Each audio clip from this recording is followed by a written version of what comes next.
Hi, I'm Gary Leslie, and welcome to Highland Park Schools Update again. And once again, our guest is Dr. Scott Taylor, Superintendent of Schools in Highland Park. Thank you very much for doing this again. You're welcome. So let's get right to it. And one of the subjects that we talked about last time that I'd like to elaborate on a little bit is the demographics that are changing in terms of the enrollment in the schools. Could you touch a little bit on that? Sure. So we saw an unexpected increase, drastic increase in our number of pre-K and kindergarten students in the past month to 2 months, particularly an increase in numbers of students who have some very severe disabilities, learning disabilities, that has prompted us to have to hire additional special education staff and open up at least one new classroom for these students. What kind of numbers are we talking about? So we saw an influx of about 50 new pre-K and kindergarten students. That's since September. I'd say in the last couple of months, 15 of those 50 came to our doorstep.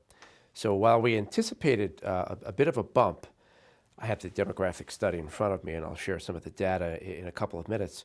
We didn't anticipate that much of a bump, and we didn't have an idea that so many students with such serious challenges would be coming to school. How do you account for it? Can you account for it? That's a great question. So we can't. We do our best to look at the demographic research and consider what students we may get coming to our doorsteps, but we don't really know how many of those students are going to require additional services until we have them in our arms. One branch of the state government that we refer to as early intervention will notify school districts 3 months in advance if a student who's 3.5 or 4 years old and has been provided services by the state before enrolling in school is due to be enrolled in a pre-K class or a kindergarten class. Well, this past year, early intervention sent us notice of 7 students who required such an extent of services that we had to place them in very small settings, classroom settings. And that's what prompted us to create a new special education class for our pre-K students in particular, hire additional paraprofessional and teachers. It's a different class, and still with these students all dealt with by this new teacher and these new paraprofessionals? Correct. We're bound, all districts in the state are bound by regulation to cap the number of students who have these particular needs. In many cases, they're nonverbal. They don't speak yet, even though they're 3.5, 4 years old, because they're developmentally delayed, at a certain number per classroom. So, for instance, in the case of the students who we received suddenly, relatively suddenly, we did have 3 months' notice, those kids could not be placed in a class that exceeded 12 total. And that's what led us to open up that new classroom. We had already had a good number, I think 8 students in a separate class. So we couldn't accommodate those additional. And you said that the 50 were since September, and you actually had 15 more. Approximately, yeah, since, in the last 2 months. And like I said, a significant number of those kids require additional services. And that's really, look, we have the space to accommodate kids. We have the textbooks to support them. But when we're talking about students who have such serious cognitive problems, well, I mean, you know, we don't have extra teachers to go around, so we have to hire, and that means pay for unanticipated additional personnel. So that, by the way, is what a lot of school districts are dealing with now. We can't tell why. I talked to my peers, and they're also seeing big numbers of students in the lower grades with severe disabilities coming to their school districts. We don't know why. Could it be a bump? Could it be a lack of state services that were provided to families and infants over the years that has led to this, all these delays and all these learning disabilities? We don't know. But what I can tell you is it provides a burden on the school district's budget, because a small district like ours that has a relatively small budget, about $33 million budget, which is relatively small considering other school district budgets, we have to find an extra, in the case of opening up a new classroom, $150,000. So you probably won't be able to answer this directly, but I want your opinion. So we have a new administration, state administration now. And under the previous administration, how do I say this objectively, that state aid kind of dried up. Right. Do you have any kind of, do you anticipate any change in that with this new administration? So we're not holding our breath. When I say we, I'm talking about the leadership team here, superintendent peers, friends of mine. I can't speak for those around the state, but I can tell you that at least the majority in Middlesex County, with whom I'm friendly, will tell you we don't know what's going to happen. Governor Murphy has made some promises. He has even gone so far as to say he would restore state aid to the numbers that have been prescribed by the state Supreme Court years ago. But we're all planning budgets as if state aid will remain flat.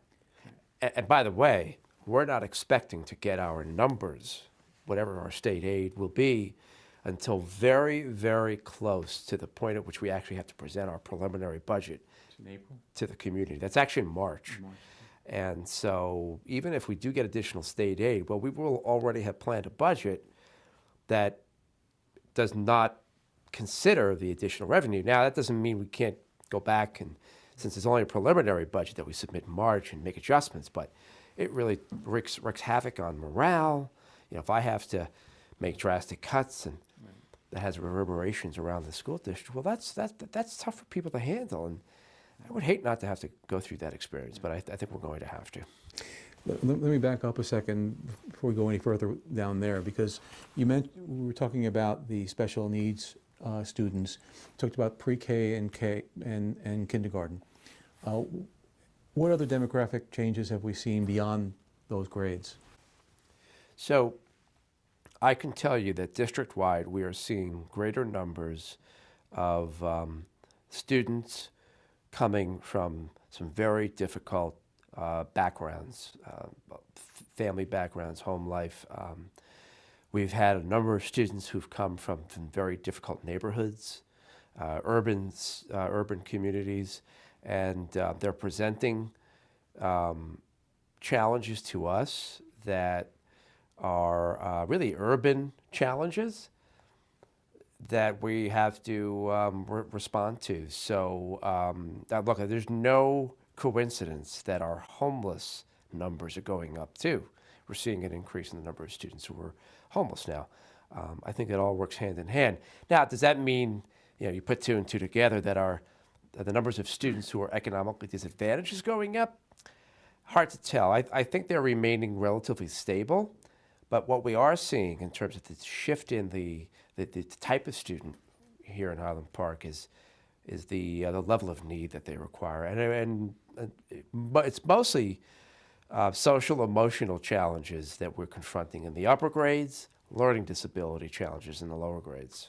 So in terms of the social needs, does that fall on each individual teacher to have to, when there's a problem student or a student having problems, figure out how to deal with it? Because sometimes it's just that they have a toothache and they can't afford to get it done or get it fixed. Yeah, that's a great question. How does a teacher in a classroom who cannot relate to a student, doesn't have a permanent home to which to go, coming to school, disheveled, hasn't eaten, probably hasn't slept, And the answer is, well, not easily. But what we're doing in the school district is that we're actually supporting teachers by providing them training under the umbrella of cultural competency. So at least 13 hours are being spent after school, mostly with teachers immersed in thinking about what kind of hidden biases they may have when they're working with kids. And I don't want people to consider bias as a negative term necessarily. By bias, I'm referring to just a way of thinking differently that they may not recognize. So for instance, a teacher who happens to live in an affluent community, grew up in an affluent community, working with a student who living in poverty, might relate to that student in ways he or she doesn't even recognize because, look, that teacher hasn't lived it. So we're helping them recognize those biases, and we're actually taking the next step by helping teachers realize that sometimes they might influence kids negatively, and they don't mean to as a result of those biases. So we have a lot more work to do, but that's partly a way we're trying to approach this issue. It's been many years in this district in which we haven't, I've been told, gone there. And I think it's time now to have difficult conversations. I just talked to a second grade teacher here at the Bartle School, where my office is located, who remarked about the difficult conversations her peers have been having during these hour-long sessions around research and literature. It's not as if they're just opening up old wounds, but based on this topic, of implicit bias. So let me ask you, just in terms of dealing with all of this, and I wanted to ask you, I know that you have some numbers in front of you in terms of demographics and what have you, but if you had your wish list in terms of, yes, you're going to get more state aid, and yes, you're going to be able to do some things. In terms of handling things like that, what would you prefer to do? That's another great question. So I already have thought this through. It's like the person at home who wonders what he or she would do with a lottery winnings, right? Well, I think about the state aid lottery, and if I won it, I think I speak for a lot of folks here in the school district when I say this, would love to be able to hire more support staff to provide what I refer to as wraparound services. People like it, social workers I could hire, mental health therapists I could hire who would come in maybe midday, work with students, but then spend the rest of their time after hours or even in the evening going into homes, providing counseling and support, doing the kinds of things for members of our community might not be able to pay for in certain neighborhoods here. We're lacking that. So I mentioned that we're having a tough time with some students who are exhibiting these behavioral problems. I refer to them as social emotional problems. Well, because we have exhausted some of our resources, we don't have all these additional staff members I'd love to bring on board. I reached out to the members of the community who've assumed leadership positions. Minister Seth Caperdale from the Reformed Church, Bruce Morgan, who is the president of the local branch of the NAACP, our mayor, Gail Mittler, councilwoman and activist for youth, Elsie Dublin Foster, Ashton Burrell, a young local activist who's been doing some amazing work mentoring some of our kids in the community, Officer Joe Curbello, who was the liaison between the school and the police department, my middle high school principal, my teen center director, Elizabeth Asamoah. Our teen center provides a lot of counseling in-house. And we sat around this table twice now, and we brainstormed how we could pull on our community resources to wrap arms around these kids. And what we've come up with is actually hasn't been rolled out publicly yet, but it's in the works, and it's a formal mentorship program. Not pioneering. I mean, lots of districts have done it. I understand that we tried to do it here years ago.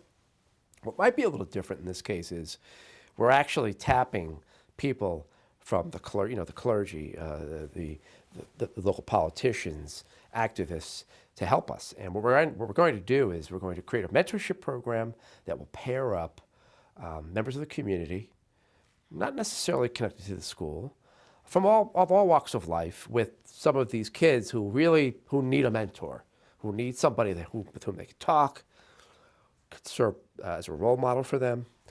We might end up changing our discipline model, so those students who we must unfortunately suspend in school for some serious disciplinary infractions could meet with the mentor during that time instead of what he or she does now, which is basically sit in a room and do work. So that's what we're exploring as means to try to address the problem, assuming I don't win the state aid lottery. Now, just in terms of the statistics that you were eager to get to, I believe. Well, in a sense, I'm not eager, because what we're talking about is some big increases in the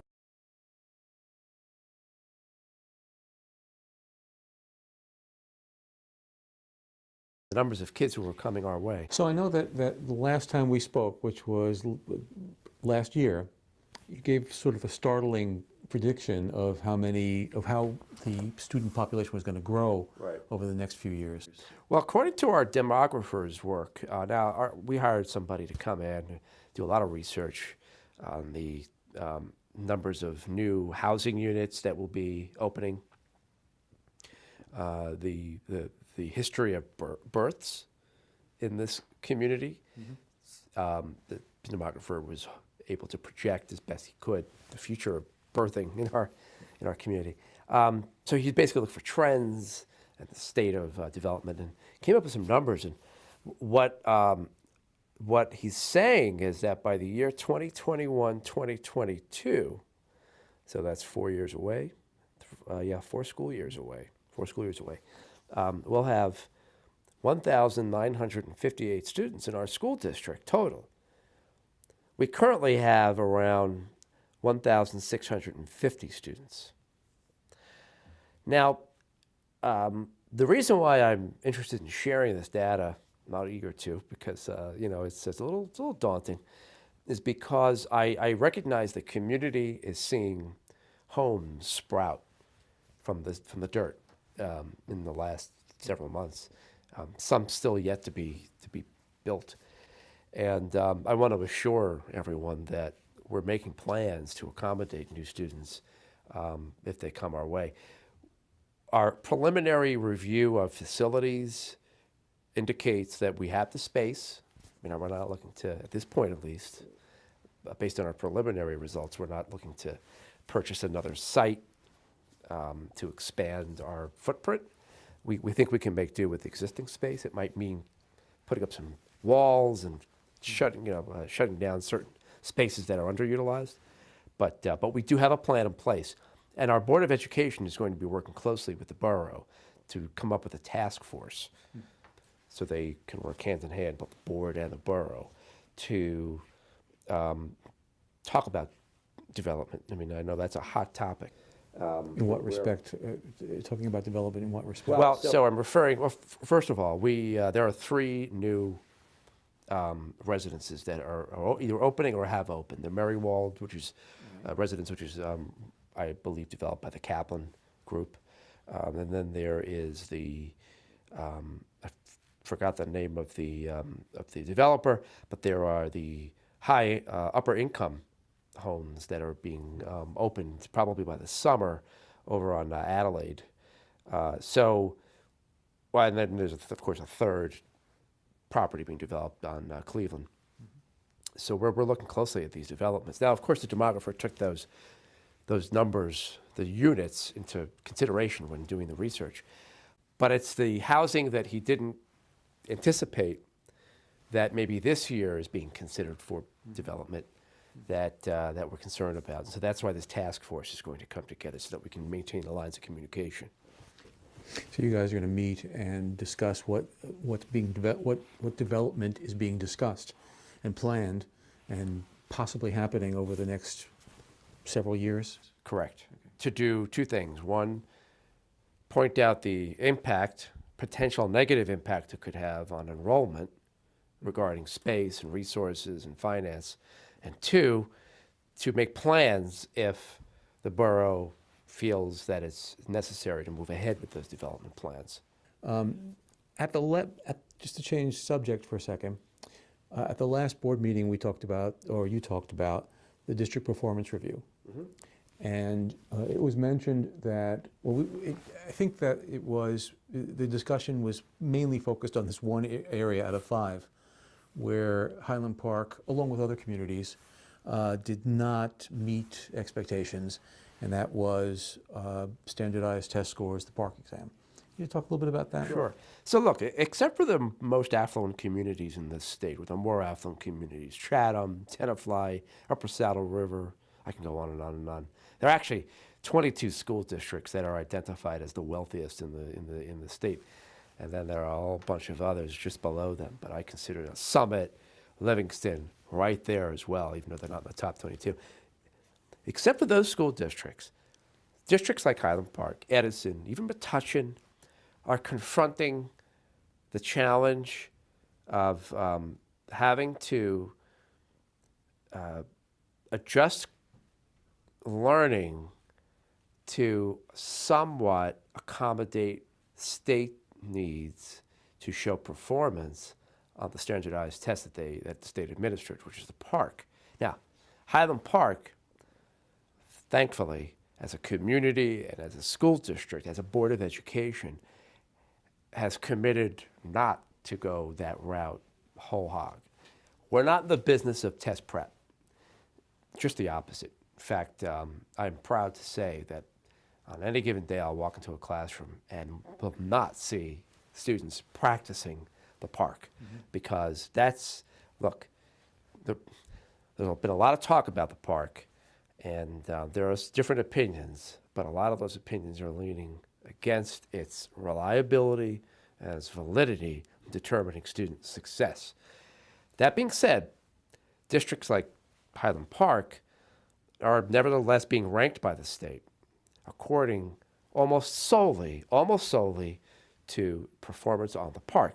So, which leads me to ask the question, what's the impact of this? Because as was discussed at the board meeting, the new governor has targeted the PARCC as to be eliminated for the very reasons that you mentioned. And but right now we still have this evaluation. What impact does it have, if any? So, besides a public relations issue that some districts may be confronting, our middle school, for instance, was identified to be underperforming according to the state because of the way it's judging us. But besides the public relations aspect, the state does have a plan in place to help districts do better on the test by coming in and providing support services, holding us accountable to meet certain targets, certain learning targets, certain goals that are established, the state determined will help us improve our test performance. The middle school is considered a target school, used to be referred to as a focus school. In the old days, which was only last year, there were 3 groups of schools. There were the reward schools, the schools, again, a lot of this is based on socioeconomics, the schools that performed to the ability the state expected them to. They're the focus schools like Highland Park. East Brunswick had a focus school. I mean, I think almost every town in Middlesex County had at least one focus school. And then there are priority schools, the ones that are most in need according to the state. A lot of those schools, districts are big in big urban areas, Newark, Camden, Trenton. So but now we're referred to as a target school. We're no longer a focus school, they've just changed the name, same thing. The state visits us at least monthly, does walkthroughs. In other words, they walk through the classrooms, hallways to get a sense of how things are going, documents performance from their perspective, teacher performance. And so we're bound by these state goals. When you say the state comes, who comes to make these evaluations? That's a great question. You often hear about the state, right? But who is that? Well, it's not Governor Murphy. It's actually a team that the Christie administration established that make up the Regional Assistance Center, also known as the RAC for short. These regional assistance centers, I think there are 6 of them, set up all over the state, and each employs a handful of people who are considered specialists in different areas, usually content areas like English literacy arts or math, science. And these folks come, visit us, provide us support. Some of it's good, I'll be frank with you, some of it's good stuff. I mean, but some of it is demoralizing. In what sense? It's hard to be told that you're not doing a good job frequently, especially when you frustratingly know in your heart that your success is being measured really by a single entity. Is their perspective then, this is how you should be approaching teaching to the test? No, I mean, in all honesty, they are looking to do such things as reduce the equity gap by changing the ways some schools approach disciplining students of color, Hispanic students, economically disadvantaged and special ed students. They will suggest better ways to differentiate instruction, provide highly individualized instruction for students. So, I mean, they're not just the specialists don't come armed with worksheets and test prep books. They do come armed with good strategies, but we're really confident in our professionals. We feel like we can do a lot of this work on our own. It's nice to have the state support. We just wish that it wasn't driven by some top-down accountability culture way of doing things. Do you anticipate a change in that attitude from the state because we have a different administration and now? I do anticipate change, but it's not going to happen tomorrow. Might not even happen this year or next year. It might take a few years. What's promising is Governor Murphy is nominating a superintendent from Asbury Park to be the next commissioner of education, somebody who has felt some of the demoralization that I'm sharing with you. Yeah. So do you anticipate that maybe in the coming year you won't be submitted to the RAC, so to speak? So, look, what I'm hoping for, what could happen is the RAC will go the way of what we used to have back in the day in which a guy named Bill Abrera, another ex-superintendent, was commissioner. He helped create professional development centers that were perceived to be more as resources to tap rather than Big Brother from Trenton walking in the door to keep eyes on you. It's just I think, look, it's No Child Left Behind's residue effect. In the early 90s, we thought, I should say the mid 90s, we thought, well, you know what? We've got to hold people accountable, and the best measure to show progress of our accountability is by standardizing the way we assess kids. And we're still dealing with that fallout. Has it changed educational quality around the country? I don't know. I'm not reading these reports touting our place in the world. I think we need to learn from that. Well, I think that we're out of time now. Is there anything that we didn't cover that you wanted to? No, I think I've said more than my share. I'm afraid I may have overloaded everyone with a lot of info. No, it was great. It was very, it clarified a lot of things for me, at least. Great. So thank you very much, and thank you.